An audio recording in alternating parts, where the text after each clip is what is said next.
अस्सलाम वालेकुम दोस्तों, कैसे हैं आप सब। उम्मीद है आप सब खैरियत से होंगे। अल्लाह ताला आप सबको ऐसे ही खुश रखे और सेहत और तंदुरुस्ती वाली लंबी ज़िंदगी दे। कभी भी ज़िंदगी में किसी का मोहताज ना करे। जितने लोग भी परेशान हैं अल्लाह ताला उनकी परेशानियां दूर फरमाए। जितने लोग भी बीमार हैं अल्लाह ताला उन्हें सेहत दे। और जितने लोग इस दुनिया से रुखसत हो चुके हैं अल्लाह ताला उनकी मग़फ़िरत फरमाए। ये मेरी दुआ है आप सब के लिए और मेरी फैमिली के लिए। दोस्तों, अगर आपको डर लगता है तो ये कहानी ना सुने, बेशक दिन में सुन लें। आज की स्टोरी हमें बिलाल और जाहिद ने शेयर की है। दोस्तों, आखिर में एक स्टोरी है जो मैंने खुद लिखी है। कमेंट्स में बताइएगा कि आपको ये तीनों स्टोरीज़ कैसी लगी। बढ़ते हैं अपनी स्टोरीज़ की जानिब।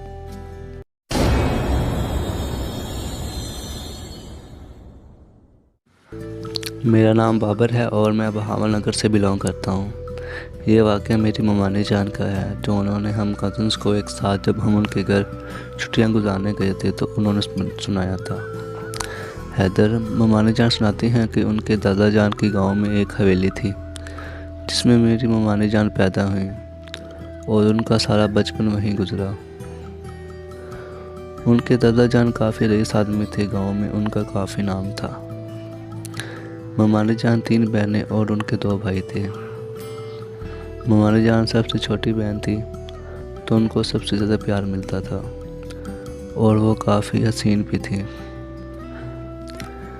उन ममानी जान के अब्बू जान के फलों के बागात वगैरह थे।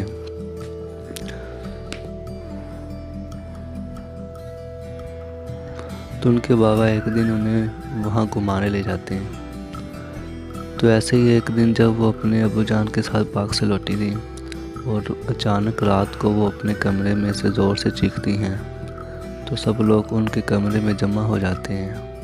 हैदर, जब उनके अब्बू और घर के बाकी अफराद ने इन्हें देखा तो आप यकीन नहीं करेंगे, ममानी जान अपने बिस्तर से लेटी हुई हवा में झूल रही थी। तब हम लोगों ने इनका मजाक उड़ाया कि आप हमें डराने के लिए ऐसा कह रही हैं, लेकिन थोड़ा ठहरें, शायद आप भी आके इस बात का यकीन कर लें। हैदर, इस वक्त ममानी जान हवा में थी और मर्द किसी भारी आवाज़ में चिल्ला रही थी। उनकी आंखें सफ़ेद हो चुकी थीं और उनके बाजू ऐसे पीछे को मुड़े हुए थे कि मानो उनमें हड्डी ही ना हो।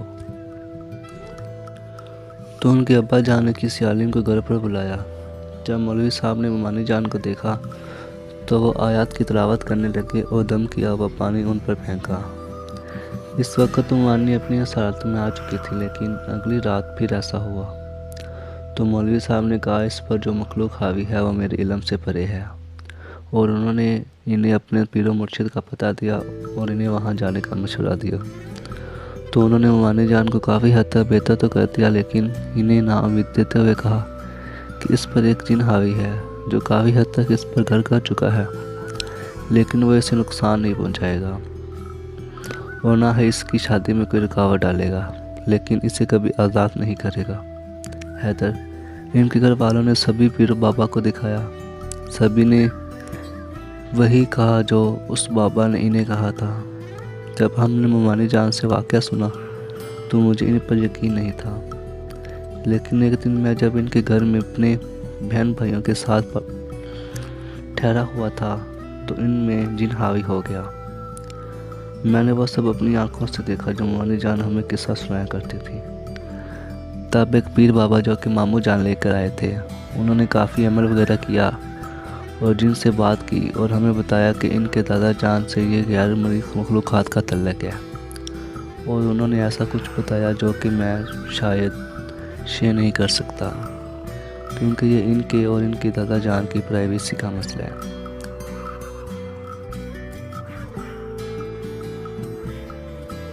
तो इन पीर बाबा ने इस गैर मरी मखलूक से कोई माहिदा वगैरह ममानी जान की मर्जी शामिल करके इस जिन से किया। मैं आपको बस इतना बता सकता हूँ कि यह तल्लुक़ इनके दादा जान और इस गैर मरी मखलूक से इतना था कि वो इनके दादा जान की हवेली में मुलाजमा थी। हैदर, फिर इसके बाद ममानी जान को कभी भी कुछ नहीं हुआ। अस्सलाम वालेकुम हैदर, मेरा नाम जाहिद है और मैं कराची से बिलोंग करता हूँ। ये वाक़या मेरे नेबर्स का है। मेरे घर के पास एक बहुत पुराना पार्क है जिसके बारे में ये माना जाता है कि यहाँ जिन्नात का एक ख़ानदान अपने बच्चों समेत आबाद है। इसके बावजूद भी लोग वहाँ शाम के वक़्त अपने बच्चों को घुमाने लाया करते हैं। इस पार्क में बच्चों के लिए झूले भी लगे हुए हैं और ये झूले ही इस मासूम सी बच्ची पर बोझ बनने की वजह बने। रिदा एक बहुत प्यारी छोटी सी बच्ची है। शाम के वक़्त इसकी अम्मी और पापा इसे पार्क में झूला झुलाने लेकर आते हैं। इस पार्क में एक बरसों पुराना पेड़ था जो कि इस पार्क के बिल्कुल सेंटर में था। ये पेड़ इतना बड़ा था कि इसके साया आधे पार्क को ढक लेता है। लोग ज़्यादातर इस पेड़ से दूर ही रहते हैं क्योंकि इनका मानना है कि जिन्नात का जो ख़ानदान यहाँ आबाद है वो इसी पेड़ में रहता है। रिदा के पेरेंट्स इस इलाके में अभी कुछ टाइम पहले ही शिफ्ट हुए हैं, इसलिए उन्हें ये सब बातें मालूम नहीं हैं। इस दरख्त पर एक झूला भी लटका हुआ है जो कि हमेशा खाली ही रहता है और कोई इसके आसपास भी नहीं भटकता, क्योंकि लोगों का कहना है कि रात के 2 बजे के बाद ये झूला अपने आप झूलने लगता है और बच्चों के खेलने की आवाज़ें आती हैं। कुछ लोगों ने तो यहाँ पर ज़ाहरी तौर पर बच्चों को खेलता हुआ भी देखा है। एक बार रिदा अपने पेरेंट्स से पार्क में जाने की ज़िद करने लगी।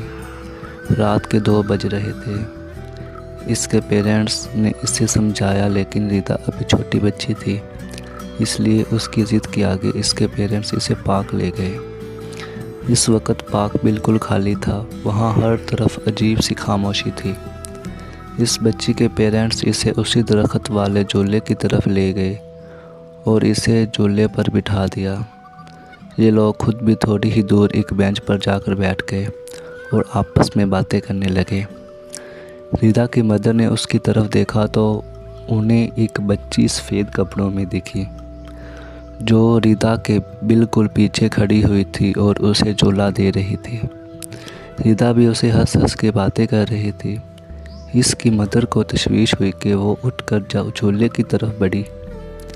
उनके ज़हन में बस एक ही ख्याल था कि रात के 2 बजे पार्क में कोई भी नहीं है, तो ये छोटी बच्ची यहाँ कैसे आई। रिदा की मदर थोड़ा करीब ही पहुँची थी कि वह बच्ची दरख्त के पीछे चली गई, और जब वह वहाँ पहुँची तो उन्होंने दरख्त के पीछे देखा तो वह बच्ची गायब हो चुकी थी। कुछ दिन बाद रिदा के कमरे से हंसने की और बच्चों के खेलने की आवाज़ें आने लगीं और रिदा के पेरेंट्स ने कई बार उसे अकेला किसी से बातें करते हुए देखा, लेकिन उन्हें वहाँ कोई नज़र नहीं आता था। रिदा से पूछने पर वो एक ही जवाब देती थी कि ये मेरे नए दोस्त हैं। उसके पेरेंट्स अब बहुत डर गए थे।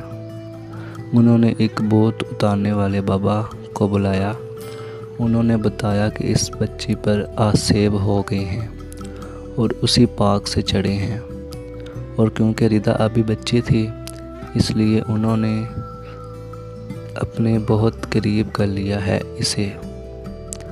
अब ये सारी ज़िंदगी इसका पीछा नहीं छोड़ेंगे। रिदा के पेरेंट्स ने बहुत कोशिश की कि वो ठीक हो जाए और किसी तरह इस आसेब से इसका पीछा छूट जाए। वो इसे हर पीर बाबा के पास लेकर गए। आज रिदा 12 साल की हो गई है और इस बात को 6 साल गुजर चुके हैं, लेकिन आज भी रिदा अपने आप से बातें करती है और उसके रूम से बच्चों की हंसने और खेलने की आवाज़ें आती हैं, और ये हमेशा रात के 2 बजे के बाद ही होता है। हैदर, ये थी मेरी स्टोरी। उम्मीद है आपको और आपके लिसनर्स को पसंद आएगी। इस दुनिया में बहुत जिन्नात और बदरूहें अपनी अधूरी ख्वाहिशों को पूरा करने के लिए या फिर अपना इंतकाम लेने के लिए इंसानी दुनिया में आने का रास्ता ढूंढती रहती हैं कि किसी तरह इंसानों पर हावी होकर अपने अधूरे मकसद को पूरा कर सकें। ये कहानी आदिल और सना के साथ पेश आने वाले हादसे की है। वो लोग हनीमून मनाने हिमालय जा रहे थे। सारी तैयारी मुकम्मल हो चुकी थी और ये लोग अपना ज़रूरी सामान लेकर बाई रोड हिमालय के लिए निकल गए। वीरान सड़क, रात काफ़ी हो चुकी थी और हाईवे पर इनकी कार के अलावा कोई कार भी नहीं थी। रोड के दोनों साइड घने जंगल थे और वीरान सड़क। बस ये दो लोग अपनी कार में थे। आदिल और सना एक दूसरे से बातें कर रहे थे। आदिल का ध्यान रोड की तरफ से हट गया। अभी ये लोग बात ही कर रहे थे कि इनकी गाड़ी से कोई चीज़ टकरा गई। आदिल और सना अचानक से चौंक जाते हैं। आदिल कार को साइड पर पार्क करता है और कार से उतर के देखता है। वहाँ एक काली बिल्ली इनकी गाड़ी के नीचे आ जाने से मर गई थी। आदिल और सना बिल्ली की लाश को उठाकर वहीं एक जंगल में दफना देते हैं। ये लोग इस बिल्ली को दफना कर थोड़ी ही दूर जाते हैं कि इनकी गाड़ी ख़राब हो जाती है। रात अंधेरी, हर तरफ सिर्फ जंगल और सन्नाटा। सना को डर लगने लगता है और वो कहती है कि क्यों ना पैदल चलकर कोई कॉटेज या होटल वगैरह तलाश किया जाए ताकि वहाँ रात गुजार सकें। थोड़ी आगे जाकर आदिल को एक पुराना खस्ता हाल गेस्ट हाउस नज़र आता है, जो कि इसके लिए इस वक्त किसी नेमत से कम नहीं था। ये दोनों अपनी गाड़ी वहीं छोड़कर इस गेस्ट हाउस में चले जाते हैं। वहाँ सिर्फ एक बूढ़ी औरत मौजूद थी। आदिल उसे कमरे की चाबियाँ लेता है और वो औरत चुपचाप उन्हें चाबियाँ दे देती है। सना की नज़र एक बिल्ली पर पड़ती है और वो डर के मारे ज़ोर से चिल्ला उठती है। आदिल भागकर उसके पास आता है। सना उसे बताती है कि उसने अभी यहाँ पर वही बिल्ली देखी जो उनकी गाड़ी के नीचे आकर मर गई थी। आदिल उसे कहता है कि तुम शायद थकी हुई हो, चलो कमरे में चलकर नहा लो और फ्रेश हो जाओ। सना भी इसे अपना वहम समझकर झटक देती है और ये दोनों अपने कमरे में चले जाते हैं। सना नहाकर बाथरूम के शीशे में अपने बाल बना रही होती है कि उसे दोबारा से वही काली बिल्ली और उस बूढ़ी औरत का चेहरा नज़र आता है। वो डर के मारे चीख मारती है। आदिल बाहर से बाथरूम का दरवाज़ा पीट रहा होता है, लेकिन सना बाथरूम में बेहोश हो चुकी थी। वो भागता हुआ रिसेप्शन पर मास्टर की लेने जाता है तो देखता है कि वहाँ कोई भी नहीं है और दीवार पर किसी ने खून से मौत लिखा हुआ है और एक काली बिल्ली की लाश पड़ी हुई है। ये सब देखकर पीला पड़ जाता है। वो घबराहट के आलम में सना को लेने दोबारा कमरे की तरफ आता है। जैसे ही आदिल दरवाज़ा खोलकर कमरे में दाखिल होता है तो देखता है कि सना को एक चुड़ैल ने गला पकड़ के हवा में उठाया हुआ है और सना बेहोश है। आदिल रो रो कर कहता है कि मेरी सना को जाने दो, हमने तुम्हारा क्या बिगाड़ा है। तब वो चुड़ैल बताती है कि जो बिल्ली उनकी गाड़ी के नीचे आकर मर गई थी वो उस चुड़ैल की बेटी थी और वो अपनी बेटी की मौत का बदला लेगी। अब वो इन दोनों को जान से मार के अपना बदला पूरा करेगी। आदिल की लाख मिन्नतें करने के बाद भी वो चुड़ैल अपनी नाखूनों से सना का गला चीर कर फाड़ देती है और उसकी गर्दन जिस्म से अलग कर देती है। आदिल भी सना की मौत के बाद वही खुदकशी करके मर जाता है। अब सवाल ये है कि इनकी मौत उस होटल में हुई, लेकिन इनकी लाशें कब्रिस्तान में कैसे मिलीं और क्या ये बदरूहें जानवरों की शक्ल अख्तियार कर सकती हैं।